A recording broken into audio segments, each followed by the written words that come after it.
Well, hello everybody, and welcome back to the Football Overseas YouTube channel. And here we are now. We have arrived at the run-in. This is what it's all about. This next 8 games. This is game week 39, so including this weekend, there are 8 fixtures left. That's all.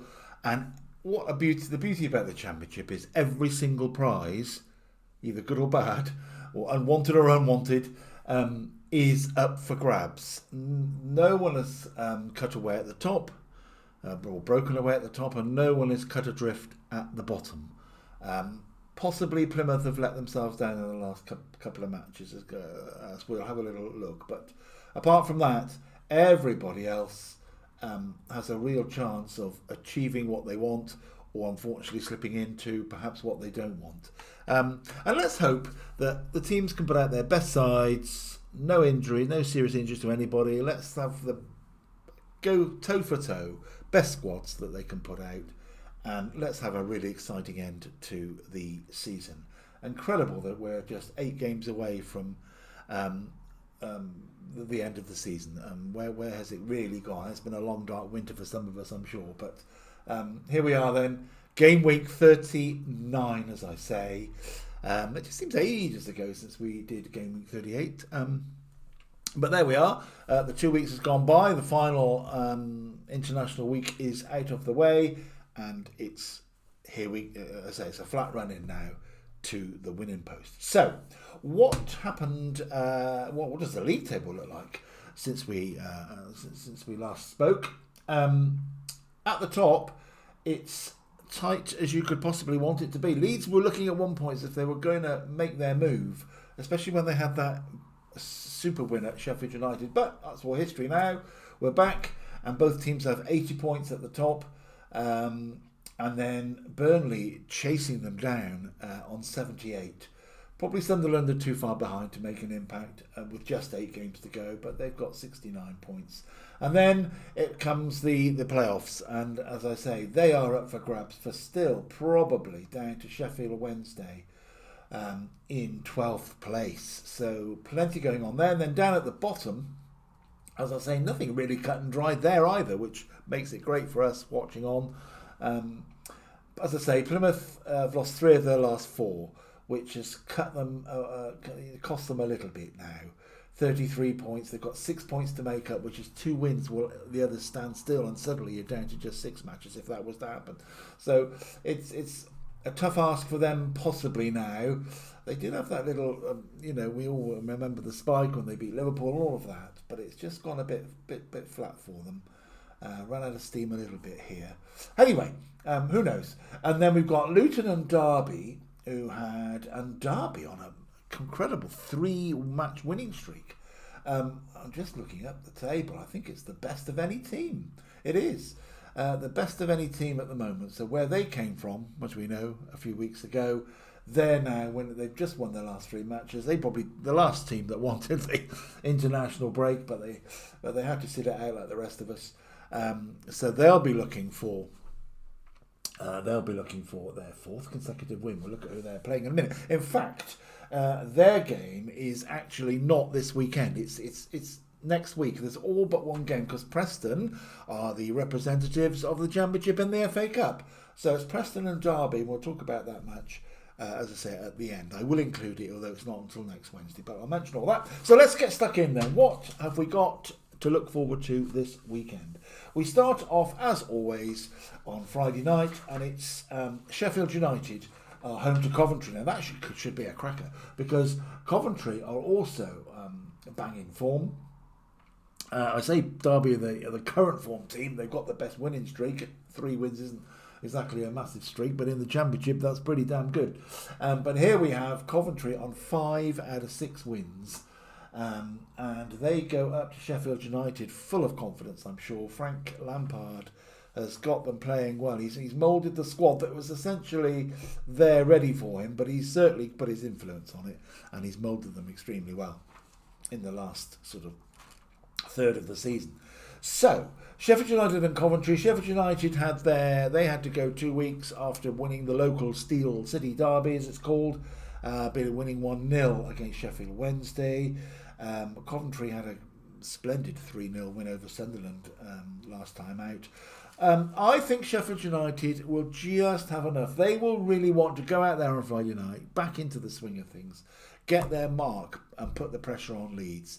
That will be their motivation to really turn it on, you would think. Coventry will have other things to say about all of that, of course. But I think Sheffield United will just edge what will be a really good game. Looking forward to that one on Friday night. I'm going to take Sheffield United 2, Coventry 1 in the first match. Takes us into Saturday, and as I say, all of the games bar the one I spoke about, the Derby and Preston match next week, are all on Saturday. 2 at 12:30, and the first one of those is a big one at the bottom. Hull City against Luton. Hull really have a chance here, home advantage and all of that, to perhaps put some real daylight between them and the bottom relegation places. 41 points at the moment, only one loss in the last 6 in the current form table, and they're playing Luton, who have perked up a little bit.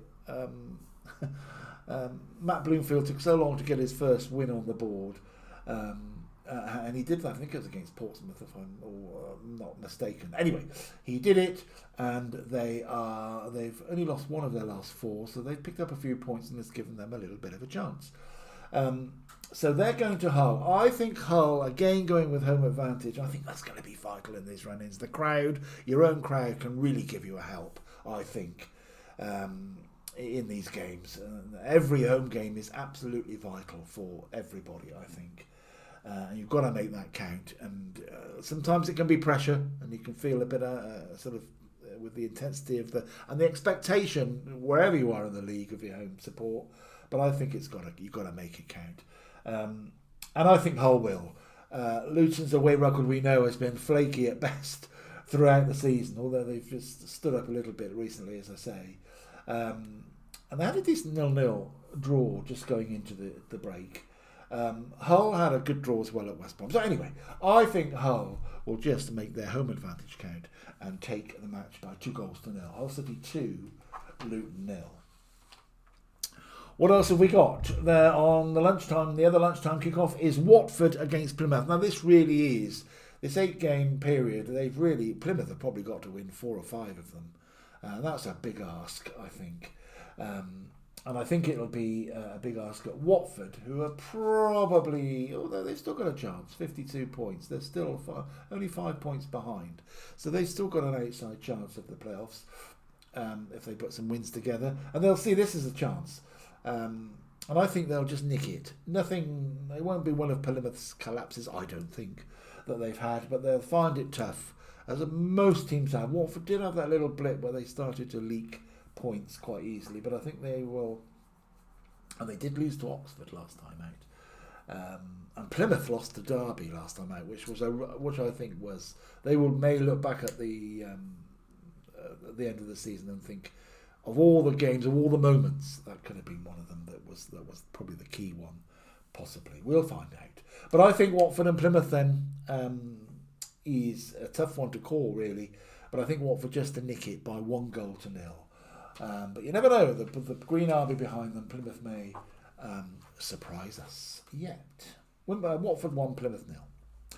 On to Burnley and Bristol City. Now, Bristol City had a really good home win on the Friday night of the last weekend. We played against Norwich. That was the Sky choice, and I watched most of that. It was obviously a bit of a heart-stopping moment at the back end of it, Bristol City having been 2-0 up, probably a little bit undeserved, 2-0 up, possibly. Norwich really created some good chances and didn't play poorly at all, but they found themselves 2-0 down, and again, in the Championship, in any match really, it's a tough ask to come back, especially away from home. But they almost did. And Burnley had a comfortable 2-0 win away down at Swansea. Now, those of you who watched this clip previously will know that my team is Bristol City, so it's going to be a heart probably overhead. There's not much in the head either, I can tell you. But I'm going to take Bristol City to get a point. Most unlikely result, I think. It means they've got to probably score a goal against Burnley and all the defensive stability they've had throughout the season.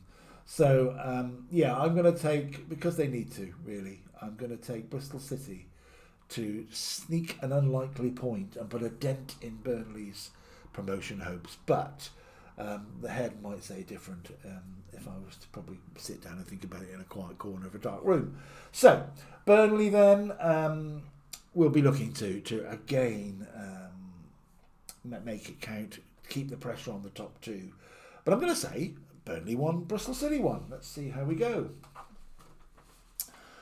Next up, Cardiff City against Sheffield Wednesday. Cardiff had an excellent 2-1 win against Blackburn, who are really ailing at the moment. I think they've only had one point, I believe, in the last 5 matches. I'm just checking that out. Yes, that's right. 1 point in the last 5 matches for Blackburn since John Eustace went and all of that sort of bit of commotion we had, didn't we, a few weeks ago. So Cardiff took advantage of that. Will they take advantage of Sheffield Wednesday? Probably suffering a little bit tail between their legs, having lost the derby, 51 points, 6 behind. Realistically, just the one place to go for, and that's what I look at. How many real places are up for grabs in that top 6? Just the 2, and you've got this queue of teams trying to get there. So when you're still down, and yes, the maths say you can do it, but you've got to get over 5 or 6 hurdles in front of you before you get to the top 6. So it's a tough old ask now to have a real meaningful run in, and Sheffield Wednesday are in that group where they're just I think, a tad too far behind. But they've had a good season. This time last year, they were clinging on for dear life, weren't they? So they've certainly made progress, and they need to take positives out of that. So I think Cardiff will be too good for them, or too much for them on the day. Cardiff, with the spring in their step following their recent win, will make home advantage count again, going back to that old home advantage thing. I've gone for quite a bit of that this week, as you'll see in my scores. In fact, looking down, I haven't given a single away win. My goodness. Anyway, Cardiff City 2, Sheffield Wednesday 0. Well, here's an unlikely candidate for an away win coming up. Leeds United against Swansea. Swansea lost 2-0 to Burnley, as I say. Leeds had, for them, what would have been a disappointing 2-each draw against QPR, who had prior to that had lost their last 4 matches. So Leeds have just, as I say, they lost to Portsmouth. Probably a little bit unfortunate there. But nevertheless, Portsmouth certainly put them to the sword in the end. And they drew against QPR. So they dropped 5 points in those 2 away matches. And it's cost them their 5 points at the top of the table. And it's all closed in on them a little bit. But they still have a far superior goal difference. It's double what Sheffield United have. So that's an extra point, really. If you, in effect, it's a blind point, as I call it. And Leeds United then will add to that, I think, against Swansea. They'll having 2 weeks rest, get out there, get thinking about that last Monday in the bank holiday in May of last year. If they keep that thought, surely that will spur them on, especially the players that went through all of that mill. I think Leeds will comfortably win this one. Leeds United 3, Swansea 0. On we go with Middlesbrough against Oxford. As I say, Oxford just about keeping their head above water. 42 points. The team at the moment on 38 is the team just below the line. That's Derby. So they're still in the mix. And they did have a good 1-0 win over Watford, though, last time out, before the break. This is a different ask, though, up at Middlesbrough. Let's see where. Oh yeah, they're still 54 points. They're still in with a chance of the playoffs, just 3 behind the 6th place team. So definitely in with a shout. And I think this is where teams now think, okay, we've got to go out there and a game at home, get the crowd on our side, get these points on the board, and put pressure on. So Middlesbrough, I think, will take this match. Middlesbrough don't do things easy. They haven't done all season really, because in Middlesbrough 2, Oxford 1 for me. There we have Norwich City, who have probably got too much to do, having had that defeat to Bristol City a couple of weeks ago. They're 8 points behind, and that means a point a match, and that's tough. You see what I mean? To gain a point a match is, with all the other teams in between, it's almost impossible. I think the maths say not, but the reality says, I think it's next year for Norwich now. and they're mid-table, and they've just got to try and put a spanner in the works for other teams, and they could put a spanner in the works for West Bromwich Albion on Saturday, and that's who they're playing at home. West Bromwich Albion are clinging on to that 6th place from Bristol, a goal difference against Bristol City, and then Middlesbrough, Blackburn and Watford, Millwall, Sheffield Wednesday, and the rest of the world almost queuing up behind. I'm going to Norwich and West Brom. Norwich will play with. They played very well at Ashton Gate, as I say, a couple of weeks ago. They'll play with the same flair. They've got probably, I don't know who's out of contract, but they've got to play for that. So there's plenty to play for, even if you're not really in the mix. But it's always nice to put a spoke in somebody else's wheel, isn't it? So we'll see how they go. I think it'll be a high-scoring game. 2-2 I'm going to go for. A nice scoring draw here. Plenty of good football on show between two good sides. Norwich City 2, West Bromwich Albion 2. Now we have Portsmouth against Blackburn Rovers. Now, if you're living in the Portsmouth area, living in Portsmouth as I do, not just the area, see the ground from my kitchen. Portsmouth, we're feeling, and rightly so, very pleased with life after the Leeds match, but just shows what league this is. 2 weeks later, 2 defeats later, 2 narrow defeats later, nonetheless, they find themselves just with a 4-point cushion, if that's what it is. The air coming out the 10-point cushion quite quickly, unfortunately. So we have Portsmouth against Blackburn Rovers. Perhaps if I was John Messino, I'd be handpicking Blackburn as the team I might want to play of all the teams that you might want to pick at the moment, because Blackburn, yes, there's the maths say they can do it, but their current form has gone off a cliff. 4 losses out of 5, and the one match in between all of that was a draw. So it's going to be tough for them, especially down in the cauldron that is Fratton Park. They'll have had 2 weeks to get their voices back and really go for this, because this is their chance, I think, to go on to 45 points and then be quite close. But the more you don't get those points, the more the pressure will build, especially as the teams below are going to scrap for points, as well as we know. So I think Portsmouth will just about do this, get the Fratton Park roaring on their side, the Fratton faithful. I'm going to take Portsmouth to nick it by 2-1. Portsmouth 2, Blackburn Rovers 1. 2 games left on the Saturday. Stoke City against Queen's Park Rangers. Now, Stoke City are one of the teams in trouble as well. Just 39 points, only 1 point above Derby. So they desperately need, and again, they might have handpicked Queen's Park Rangers as a team to play. Queen's Park Rangers are that team just about who've got little to play for, really. But they can't afford just to rest on those laurels. They're 7 points clear of the bottom 3. So Stoke have a chance here, and they need to take it. They've had an up and down time, an up and down season, but they've only had 1 win in the last 6. And I know Mark Robbins has been disappointed with some of the attitude of some of the players at times. I think he's even gone on record as saying so. Hopefully he's had 2 weeks to sort of really sit them down and have a proper good old chat with them, those that didn't go away on duty, of course.